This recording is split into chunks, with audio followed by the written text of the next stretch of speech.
Pregnant सास।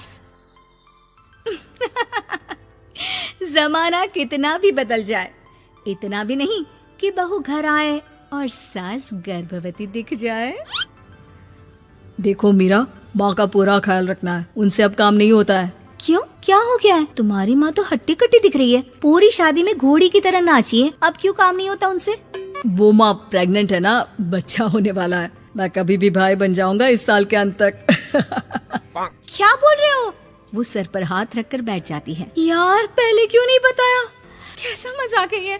झूठ बोल रहे हो ना? हाँ, झूठ बोल रहे हो ना? तभी ससुर की आवाज आती है। बहू, पानी गरम कर दे, तेरी सास को दवाई देनी है। समय पर दवाई ना दी तो परेशानी हो जाएगी। और हाँ, जरा काजू पीस कर दूध में मिलाकर ले आना, तेरी सास खुद से तो अपनी संभाल करेगी नहीं। हे भगवान, ये मैं क्या सुन रही हूँ? ये ससुर जी को क्या हो गया है? मैं क्या सोच कर आई थी? हाय रे, मैं तो किसी को मुंह भी नहीं दिखा पाऊंगी। अब ये रोना धोना बाद में करना, पहले गर्म पानी कर दो, माँ को दवाई देनी होगी। और हाँ, रात को माँ के पैरों में तेल लगा देना। बहू को गुस्सा आ जाता है, वो बड़बड़ करती किचन में जाती है जहाँ उसका ससुर खड़ा होता है। एक बड़ी जिम्मेदारी है हम सबके सर ऊपर। इस उम्र में माँ बनना खतरे से खाली नहीं होता। हाँ हाँ पता है, तो क्यों बन गई माँ? अरे खतरे से कम नहीं है तो क्या जरूरत थी लल्ला पैदा करने की?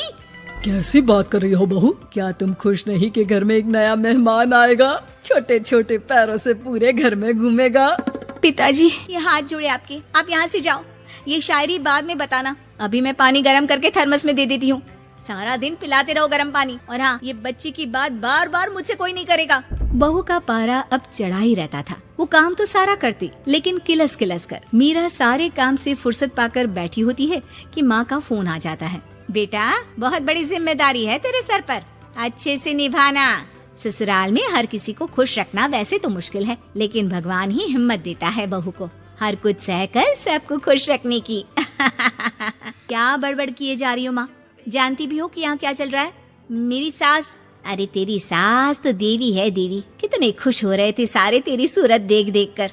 पता नहीं जैसे बहू नहीं कोई मन मांगी मुराद मिल गई हो उन लोगों को। अरे बात तो पूरी सुनो। मन मांगी मुराद तो पूरी हुई है।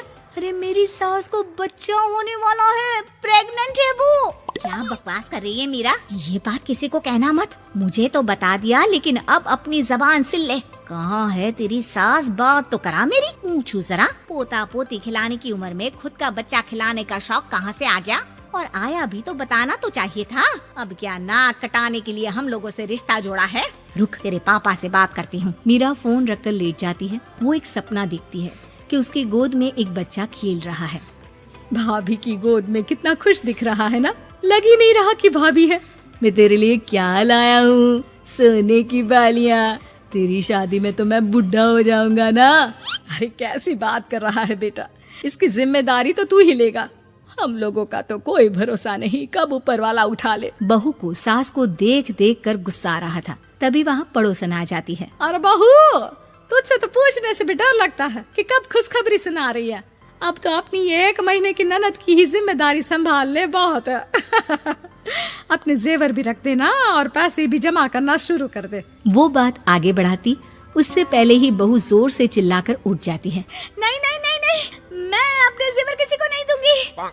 अरे कौन ले रहा है तुम्हारे जेवर?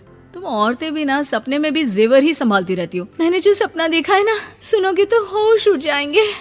अच्छा, तुम अपना सपना बाद में बताना, पहले मेरा सुनो। कल मैंने इतना अच्छा सपना देखा, इतना अच्छा सपना देखा कि अगर वो पूरा हो जाता है ना तो मैं तुम्हारे लिए रानी हार बनवा दूंगा। बहू अब सारे गम भूलकर पति का सपना सुनने में लग जाती है। अरे क्या सपना था, बताइए ना। बोलिए भी तो, क्या सपना है? मैं पूरा कर दूंगी अगर बात रानी हार की है तो। बोलिए बोलिए। मैंने रात को सपना देखा कि माँ को बेटी हुई है और मुझे बहन। सच्ची, इस घर में बेटी हो जाए तो मैं तो झूम ही उठूं। मीरा का मुंह बन जाता है। वो चुप हो जाती है और सपने की बात याद करती है कि बेटी हुई तो उसे ही अपने गहने उसे देने होंगे। फिर तो रानी हार की जरूरत पड़ेगी ही। भाई लड़की बड़ी होगी, उसकी शादी होगी तो जेवर तो चढ़ाने ही होंगे ना, कहाँ से आएंगे वो? कितने समझदार हो तुम मीरा। मैंने भी यही सोचकर तुम्हारे लिए रानी हार लेने का सोचा था। अरे फूटी किस्मत मेरी जो ऐसा परिवार मिला।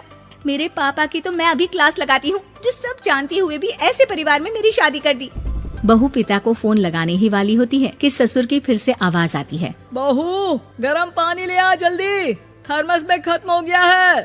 बाद में खबर लेती हूँ मैं पापा की, पहले सास को गर्म पानी दिया हूँ। बहू अभी किचन में काम कर ही रही थी कि मीरा के मम्मी पापा आ जाते हैं। वो हाथ में ढेर सारे फल लेकर आते हैं। मीरा के पिता मीरा के ससुर से कहते हैं, लीजिए भाई साहब, ये फल रखिए, बहन जी को खिला दीजिएगा। वैसे कैसी है उनकी तबीयत? बस पता तो है आपको, ऐसे वक्त में जो होता है बस वही सब। मुझे तो सुनकर बहुत गुस्सा आया था, लेकिन चलिए, भाग्य में जो है लिखा उसे कौन टाल सकता है। डॉक्टर को दिखाए? हाँ, बस डॉक्टर आने ही वाला है। अच्छा हुआ आप लोग भी आ गए। उतने में एक सुंदर सी लेडी डॉक्टर आती है। पेशेंट कौन है आप? अरे नहीं जी, मैं तो बहू हूँ इस घर की। मैं तो अभी सोच भी नहीं सकती पोता या पोती के बारे में।